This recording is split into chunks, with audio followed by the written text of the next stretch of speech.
7:8 ప్రసంగి 7:8 కార్య ఆరంభం కంటే కార్యాంతము మేలు అని చూస్తా ఉన్నాం. కార్య ఆరంభము అంటే మొదటగా కార్య ఆరంభంలో మనము ఎలా ఉంటాము, కార్య అంతంలో ఎలా ఉంటాము. కార్య ఆరంభంలో మనము రక్షణ మారు మనసు పొందిన వాళ్ళు, బాప్తిసం తీసుకున్న వాళ్ళు కార్య ఆరంభంలో ఆత్మానుసారంగా దైవికంగా చాలా భక్తిగా వస్తారు. కార్య ఆరంభం అంటే రక్షింపబడిన ప్రతి ఒక్కరు బాప్తిసం తీసుకున్న తర్వాత ప్రతి సండే చర్చికి రావడంలోనూ బైబిల్ చదవడంలోనూ తర్వాత ఎక్కువ భక్తిగా పరిచర్యలో వాడబడుతూ ఉంటారు. ఈ విధంగా కార్య ఆరంభంలో మనం వస్తున్నాం.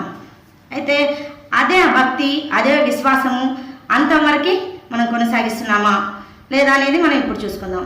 అయితే ఒక మనుషుని మీకు జ్ఞాపకం చేస్తాను. మార్క్స్ వార్త 10:17 మార్క్స్ వార్త 10:17లో ఒక మనుషుడు యేసు ప్రభు వారిని చూసి పరిగెత్తుకుంటూ వచ్చి నిత్య జీవనం పొందుటకు నేను ఏం చేయాలి ప్రభు అని అడుగుతాడు.